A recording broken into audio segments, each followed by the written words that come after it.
இது ஒன்று மட்டும் போதும், குருமா கூட தேவைப்படாத ரொம்ப ஃபில்லிங்கான ஒரு சூப்பரான பிரேக்ஃபாஸ்ட் தான் நாம் இன்னைக்கு பார்க்க போகிறோம். Welcome to Papa's kitchen. இப்போ ஒரு பவுலில் 1 கப் மைதா மாவு சேர்க்குறேன். இதுக்கு பதிலாக நீங்கள் கோதுமை மாவு கூட சேர்த்துக்கலாம். கூடவே தேவையான அளவுக்கு உப்பு, 2 டேபிள் ஸ்பூன் ஆயில் சேர்த்துட்டு நல்லா கலந்து விட்டுருங்க. மாவு கூட உப்பும் ஆயிலும் நல்லா கலந்து வந்த பிறகு கொஞ்சம் கொஞ்சமாக தண்ணீர் சேர்த்து இதை நல்லா சாஃப்டாக பிசைஞ்சு எடுத்துக்க போகிறோம். நாம் எடுத்த 1 கப் மாவுக்கு 1/4 கப் தண்ணீர் சரியாக இருக்கும். ஆனாலுமே கொஞ்சம் கொஞ்சமாக தண்ணீர் சேர்த்து இந்த மாதிரி சாஃப்டாக பிசைஞ்சு எடுத்துக்கங்க. பாருங்க, ரொம்ப சூப்பராக சாஃப்டாக மாவு வந்திருக்கு. இப்போ இதை தனியாக மூடி வச்சிருங்க, காஞ்சு போக வேணாம். இப்போ அடுத்த ஸ்டெப், நான் 2 முட்டை எடுத்திருக்கேன். அதில் இப்போ கொஞ்சமாக மிளகாய்த்தூள், தேவையான அளவுக்கு உப்பு சேர்த்துட்டு நல்லா பீட் பண்ணிக்கங்க. தேவைப்பட்ட மிளகுத்தூள் கூட சேர்த்துக்கலாம். இந்த மாதிரி நல்லா பீட் பண்ணிடுங்க. முட்டை நல்லா கலந்து உப்பு மிளகாய்த்தூள் எல்லாம் கலந்து வந்துடட்டும். இப்போ பாருங்க, இந்த மாதிரி இருக்குது. இப்போ தனியாக எடுத்து வச்சுட்டு இப்போ அடுத்த ஸ்டெப், ஒரு பேனில் 1 டேபிள் ஸ்பூன் ஆயில் சேர்த்துடுறேன். ஆயில் சூடானதும் நம்ம பீட் பண்ணி வச்ச முட்டை இருக்குல்ல, அதை இதில் சேர்த்துருங்க. சேர்த்துட்டு குறைவான தீயில வச்சு இந்த மாதிரி கலந்து விடுங்க. ஸ்க்ரம்பிள்டு எக்குன்னு சொல்லுவாங்கல்ல, அந்த மாதிரி நல்லா கலந்து விடுங்க. ஒரு முட்டை பொடிமாஸ் மாதிரி குட்டி குட்டியாக வெந்து வரணும். கொஞ்சம் பெரிய பெரிய ஷேப்பாக இருந்ததுன்னா இந்த மாதிரி அமுத்தி விட்டு கலந்து விட்டிங்கன்னா குட்டி குட்டியாக வந்துடும். ஸோ இந்த மாதிரி முட்டை நல்லா வேக வச்சு வரட்டி எடுத்துக்கலாம். பாருங்கள், ரொம்ப சூப்பராக முட்டை நல்லாவே வெந்து வந்திருக்கு. இந்த மாதிரி வந்த பிறகு ஸ்டவ் ஆஃப் பண்ணிவிட்டு இதை வேறு ஒரு பவுலுக்கு மாற்றிடுங்க. இப்போ முட்டை ரெடியாக இருக்குது. இப்போ அடுத்த ஸ்டெப், நார்மலாக ஒரு சப்பாத்தி தேய்க்கிற கட்டை மாதிரி எடுத்திருக்கேன். அதில் கொஞ்சம் மாவு தடவிட்டு நம்ம ஆரம்பத்தில் பிசைஞ்சு வச்ச மாவு இருக்குல்ல, அதை நல்லா பிசைஞ்சிட்டு இந்த மாதிரி மேலே வச்சு நல்லா வளர்த்து எடுத்துருங்க. ரொம்ப மெல்லிசா வேணாம், கொஞ்சம் தடிமனாகவே வளர்த்து எடுத்துக்கங்க. ஆயில் சேர்க்க வேணாம். ஒட்டாமல் வரத்துக்காக மறுபடியும் மாவு மட்டும் மேலே தூவி இந்த மாதிரி நல்லா தேய்ச்சி எடுத்துக்கங்க. பாருங்கள், இந்த மாதிரி ரவுண்ட் ஷேப்பில் நான் தேய்ச்சி எடுத்திருக்கேன்.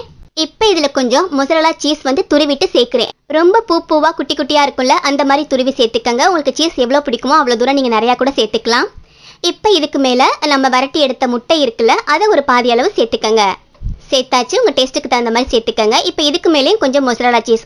இது சீஸ் அண்ட் முட்டை மட்டும் சேர்த்து செய்ய போகிறோம். உள்ளே வைக்கிற ஸ்டஃபிங் உங்கள் டேஸ்ட்டுக்கு தகுந்த மாதிரி எது வேணாலும் சேர்த்துக்கலாம். சாஃப்டான வெஜிடபிள்ஸோ அல்லது மட்டன் கீமா, இந்த மாதிரி எது வேணாலும் நீங்கள் சேர்த்துக்கலாம். நாம் இன்னைக்கு சீஸ் முட்டை சேர்த்து செஞ்சுருக்கோம். இந்த மாதிரி தேவையான அளவுக்கு சீஸ் துருவிட்டு இந்த மாதிரி எல்லாத்தையும் ஒன்றா எடுத்து மடிச்சு விட்டுருங்க. ஓரங்களெல்லாம் இந்த மாதிரி கலெக்ட் பண்ணி மடிச்சிடுங்க. இந்த மாதிரி வச்சுட்டு சென்டரில் ஒரு ப்ரெஸ் கொடுத்துருங்க, பிரிஞ்சு போகாமல் இருக்க. இதை அப்படியே மெதுவாக திருப்பி போட்டுடலாம். ஒட்டாமல் வரத்துக்கு கொஞ்சம் மாவு டஸ்ட் பண்ணிக்கோங்க இடையிடையே. இந்த மாதிரி சேர்த்துட்டு மெதுவாக உருட்டி எடுத்துருங்க. ரொம்ப மெல்லிசாக உருட்ட ட்ரை பண்ணிங்கன்னா உள்ளே உள்ள சீஸ் முட்டையெல்லாம் வெளியில் வந்துடும். ரொம்ப கனமாகவும் இருக்கக்கூடாது. ஸோ இந்த மெத்தட் கொஞ்சம் கவனமாக செய்யணும். ரொம்ப கனமாக இருந்ததுன்னா மாவு வேகாத மாதிரி இருக்கும். ரொம்ப மெல்லிசாக இருந்தால் மேலே உள்ள மாவு பிஞ்சு வந்துட்டு உள்ளே உள்ளதெல்லாம் வெளியில் வந்துடும். ஸோ எந்த அளவுக்கு கிளியாமல் அந்த மாவு பிஞ்சு போகாமல் உங்களால் எவ்வளோ முடியுமோ அந்தளவுக்கு லேசாக வளர்த்து எடுத்துருங்க.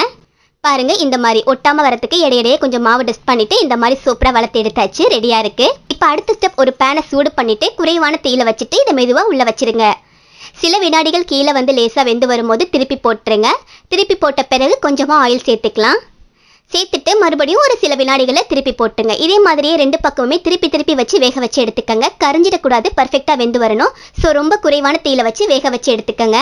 இப்போ பாருங்க, லேசாக கலர் மாதிரி வந்துட்டு இருக்கு. தேவைப்பட்டா லேசாக கொஞ்சமாக ஆயில் சேர்த்துக்கங்க. வெண்ணெய் கூட சேர்க்கலாம், நல்லா சாஃப்டாக வரும் உங்களுக்கு. பாருங்க, அழகான கலர் வந்திருக்கு. மெதுவாக மாவு நல்லா வெந்து வந்துட்டு இருக்கு.